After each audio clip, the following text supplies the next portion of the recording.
everybody, it's your boy Itz-Beez-Da TrackStar and welcome back to Dancehall Masterclass Arrangements. Yes, so we have mixed this beat, we have made this beat, we have panned the instruments, we have gotten our balance, we have gotten a very good mix on the beat. So we are now about to go into the playlist and arrange this beat. So we have a few things to do before we do that. Namely, we have all of our instruments on one pattern. So it would be very foolish to just split this pattern using this split by channel feature and separate everything without making a copy, because something can go wrong. A lot of times stuff does go wrong. So what I do is I will, just like I did earlier, click once and then click again to highlight everything, turn off the sampler, then I will copy everything, Control and C, and I'll press Control, Shift, and Insert, and that will give me a new pattern. I will name it nothing. I leave it blank and press Enter, then I will paste. Should be pasting. There we go. Paste all of the patterns. So now we have an absolute duplicate of our original pattern. The other thing that I like to do is I like to go back and look at my pattern and make sure that I know what key I am in. And if we do, we should be able to see the key that we are in by simply going into this drop-down menu. Should give me an option. Yes, detect score scale right here. And it's under helpers, detect score scale. Now you can see that the key is saying C sharp minor, but unfortunately, I think the key that we are in is E major. So that seems to be wrong. The scale is E major. You have a whole note. Yes, we are in E major. So now I would go here, rename, I'll put E major, just like that. So now we have the original file and we have a copy. So on the copy, I'll go into the playlist and I will go split by channel, just like that. So now we basically have a copy of all of our channels that we used. So now what we can do is we can come into the playlist and paste all of our patterns. I'll fast forward while I'm doing this.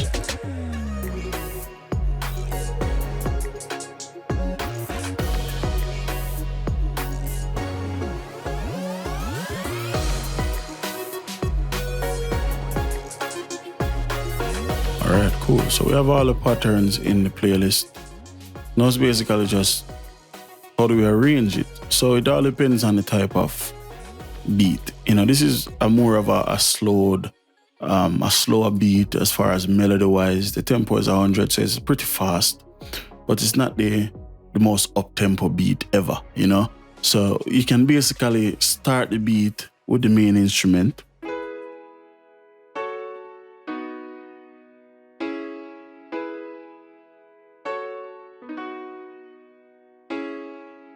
And then if you want to, you can then go straight into a chorus or a verse, or you can build to that. Before we do that, there's one important thing that I like to do inside of FL.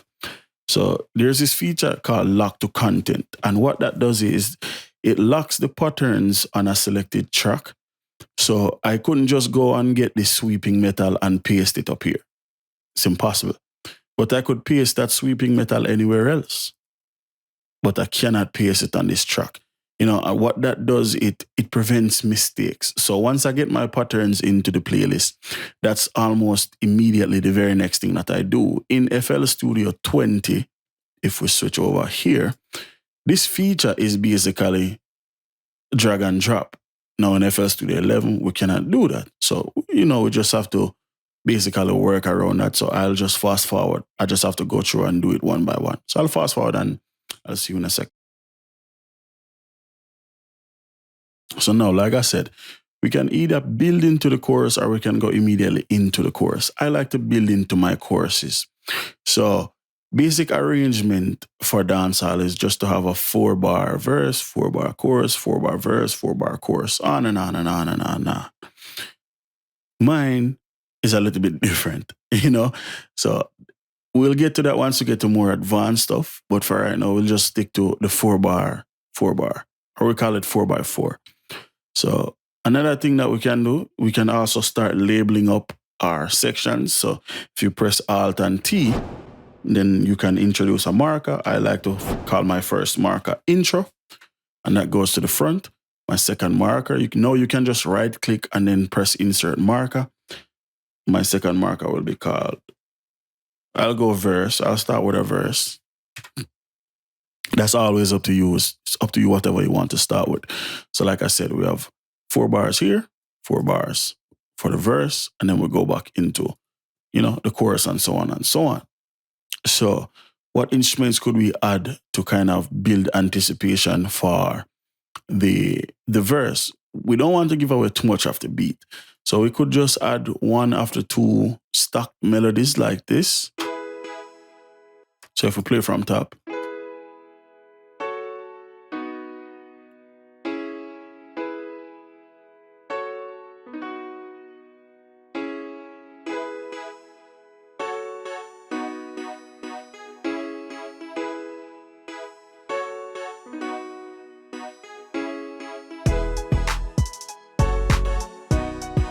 I think we'll go into a chorus. Now that it's played, let's just go into a chorus. Nice. So what we'll do is we'll just duplicate this. There are 2 ways you can do this. You can either left click while holding Shift and copy across, or you can highlight everything and press Control and B, and that will duplicate everything exactly the same. Cool. So we need to get these claps duplicated. Just like that. Nice. So like I said, we'll go into a chorus. So then when we come out into this verse, we just have to decide on what instruments we want to remove from the track. And that's basically, transitioning.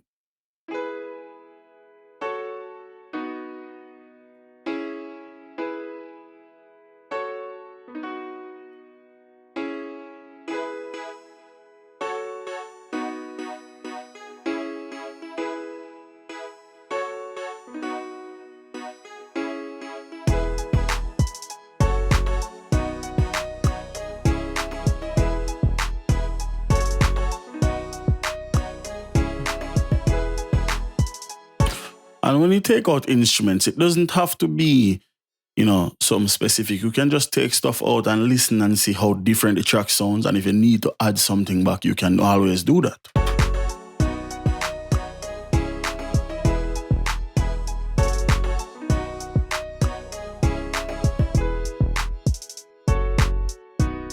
Like that. That sounds very empty.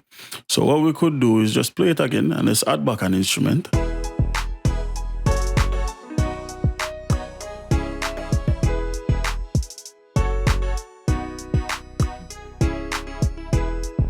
And that sounds much better. Sounds much, much better. So one thing I also like to do, just because I don't want to lay out the whole track all the way to the end, one thing I could do is right click at the front of the chorus marker and put place song loop. And what that does is every time this ends, it loops back from this point. So it's like we have a never ending loop of the whole entire beat that now allows us to go through and make any type of variations that we might need to make.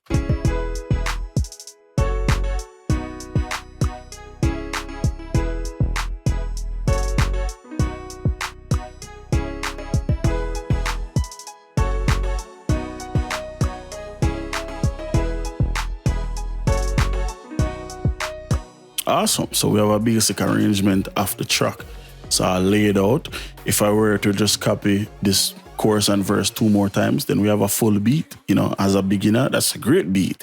You understand what I'm saying? It's a great beat for a beginner. It's awesome.